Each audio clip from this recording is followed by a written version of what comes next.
Alright, so we're checking out the BETAFPV Pavo20 in this video, and this is, a very familiar looking, is basically a sort of a larger version of the Pavo Pico that I reviewed previously, and here's one that I built with a naked O3 air unit in here, which is, you have a lot of options in terms of what you could put together. Obviously, this one here is designed for the full-size O3 air unit and camera, and this is the way I've built it.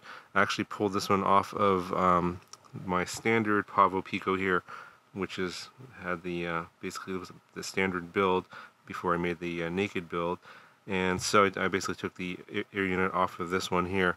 So the differences between the Pico and the 20, basically what it boils down to is you have this basically bigger motors. It's now 3S instead of 2S. They have now upgraded the flight controller. I'll talk about all that here in a minute. But in a nutshell, if you're wondering which one you should get between these two, if you're looking for something with a little bit less noise, the Pavo Pico, because it's lighter and smaller, props, a little bit less noisy. Obviously, you're going to be able to get this under 100 grams. You can't do that with the Pavo 20. It's still going to be under sub 250, but if you want under 100 grams, you can't do that with this one. If you want more power, 3S of course will always be 2S, pretty much any day of the week. Got a bigger prop here, 2 inches here instead of the 45mm propeller on the Pavo Pico. So basically, bigger battery, bigger prop. It's going to have a lot more acro ability. You'll see that in the flight footage, more freestyle ability versus the Pavo Pico. But it's basically the same sort of design. I believe this upgraded flight controller board that's in here, it's an F4 or 5 now, so you have more UARTs. It's 2 to 3S now. Still the same Express LRS built in, serial Express LRS, and it's got the same antenna. But one of the things we'll ask for is maybe like a UFL connector. You can solder on like one of those little T antennas on here if you wanted to change that out. There's this little plug here for LED lights on this one, so you can actually glue or there's some adhesive on those lights. So you can stick them on the ducts, and this is what they look like here. And there's a little plug there for that. There's different colors. I did not install this because it's an extra 5 grams of weight, and I try and keep my builds as light as possible. But if you want to go for color, you can go ahead and stick that on there, and there's a plug already built into here.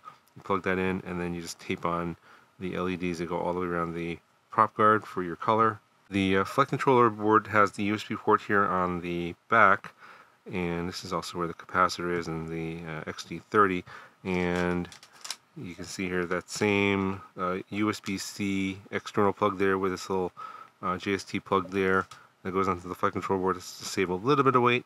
Not sure how much you're saving there. If they get rid of the little plastic plug and put a USB-C port here directly, maybe it doesn't weigh that much more. For something like this that's weighing, I'll tell you the weight later, but it's weighing 3S, that extra half a gram probably isn't going to make that much of a difference. They have upgraded of course, the carbon frame. It's 2mm thick now instead of 1.5mm thick. Obviously, it's a bigger, obviously it's bigger than the one that's in the Pavo Pico to, hold the 2-inch props, and also the bigger motors now. So we have motors with 4 screws. So these are 1103s, 8500 kV. These are new motors that just came out for this particular model. Basically, the way the O3 air unit is mounted in here is the same method as on the Pavo Pico. There's some screws that go through some these little rubber grommets, little dampeners here. These are now bigger than the ones that were on the Pavo Pico, and they have a bigger screw now. This one here, it's an M2 screw, but it has, you can see, I'm not sure if you'll see that on camera or not, the threading is only up to a certain point, and on the cage that holds the O3 air unit is a little metal copper thread there for the screw, and it'll only allows you to screw it in so much, so you can't over tighten this screw. It'll go in and it'll stop, and that's so if you over tighten this, then you'll get more jello. Does help in terms of the preventing you from making that mistake.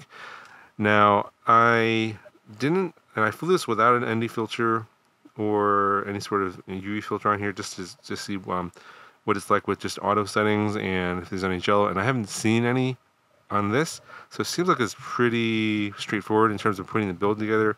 You can't, it's sort of the way they put the screw together here, it's basically, you can't mess it up unless you, I mean, basically you can't mess it up because you can't over tighten it. So if you just put a screw in there until it stops, it has enough dampening there. The dampeners are a little bit bigger, so it seems to work pretty well. The cage here that's holding the camera is too far back compared to where the prop guards are. So as you can see, with this much angle, I have Rocksteady on with wide field of view, and you can still see the prop guard showing up on some of the more aggressive flips and stuff. And when you're on ultra wide, even with the we have a shallow camera angle, the prop guards show up in your field of view. So that's a little bit disappointing. You're going to need either to increase the camera angle even more so you can go faster, or you just have to have, BETAFPV has to come up with a different cage here so the camera moves a little bit more forward. Obviously they did this because the people that were super worried about the camera, want it as protected as much as possible. They moved this all the way back, and so that's what they've done here. This design is for those people that are worried about the camera, and for those of you that want, cinematic footage without prop guards showing up, then this cage is not going to be for you. You probably want to go with something else where the camera is more forward and the prop guards are not in view, but again, the downside is the camera is going to be more exposed. One more thing to mention about the flight controller board is that the ESCs are now upgraded from 12 amps to 20 amps. So obviously 2 to 3S and 20 amps, you have a lot more power available to you and less likely of getting an ESC getting burned on you with the higher capacity ESCs. So the design for the battery mounting has changed in this one as well. For the prop guards, you have a battery strap here, and there's not a tray where it's like a fixed size for certain battery, but it's still fixed in terms of the width. So I use this 3S450 from GNB, and it fits this one in terms of the width perfectly.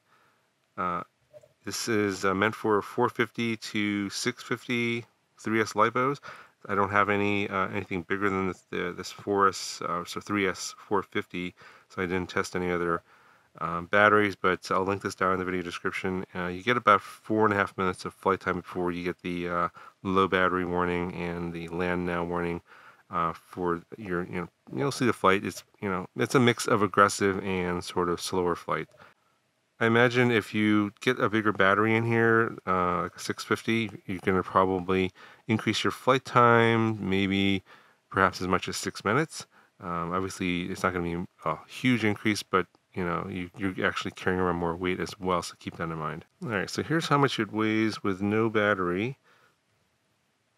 And it's coming in at 92.28 grams, and with the 3S450, they're coming in at 133.63. So yeah, obviously, in this setup here, you can't get it below 100 grams.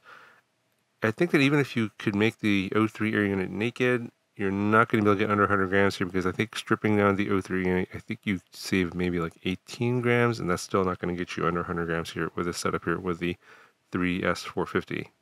Alright, so really quick here, sort of a overview on some of these 2-inch Cinewhoops that have come out recently, like the Fly Lens, compared to the Pavo20, and then the Mobula 8. Now, I actually don't have the Mobula 8 to show you, because I believe I took the air unit out of the Mobula 8, stripped it down, and it went into the Fly Lens. So a lot of these manufacturers now, they just send the quad without any air unit in it. And I only have so many air units to go around, so I can't have every single model that I reviewed to show you on this right in front of you right now. So I would recommend checking out those other videos if you want specific details on all those.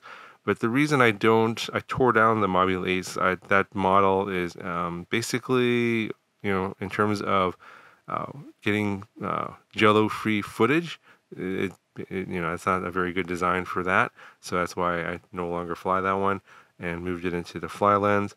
And things like the Pavo Pico is going to be better for getting better footage because like this one here, I finally like tuned out everything and got this dialed in so that I have no jello. This one here, the 20 seems to be pretty good in terms of the mounting, and I haven't got any jellos in this one. The only thing that is that it's because of the where the camera is, you get the prop guard in your video, which is really unfortunate. You get the same problem here on the fly lens on the naked version because the prop guards show up here. It's not as bad as on the Pavo20. And then you get the same problem as well on the Mobula 8 as well. And then if you compare it to like the Acro B75 03, that one also has that same problem where the camera is too far back and you get prop guards in view if your camera angle is too shallow. So that's a pretty common problem here with a lot of these models. Yeah, if there's any models out there that you're aware of that I haven't reviewed yet that don't have that problem, where they're not so concerned about the camera being damaged, yeah, let me know about those down in the comments. The common question I'm going to get down in the comments is which one's best, and basically the only way to answer that is you have to give me your criteria as to what you consider to be best. So just for example, let's talk about like say the Pavo20 versus the Pavo Pico, which is best here between these two.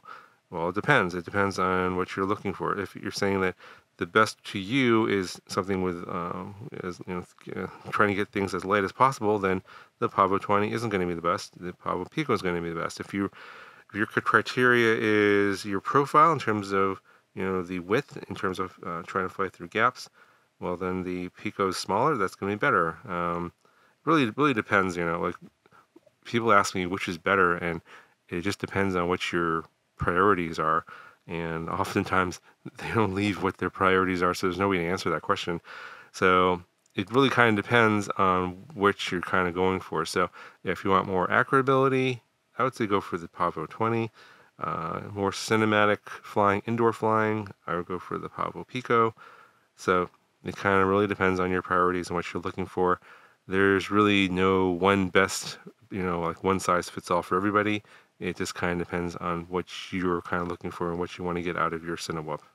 Okay, so I'll have links to full screen footage to the DVR and 4K footage down in the video description. Links to everything here I talked about down is also down in the video description as well. That'll do it for this video. Talk to you guys in the next one.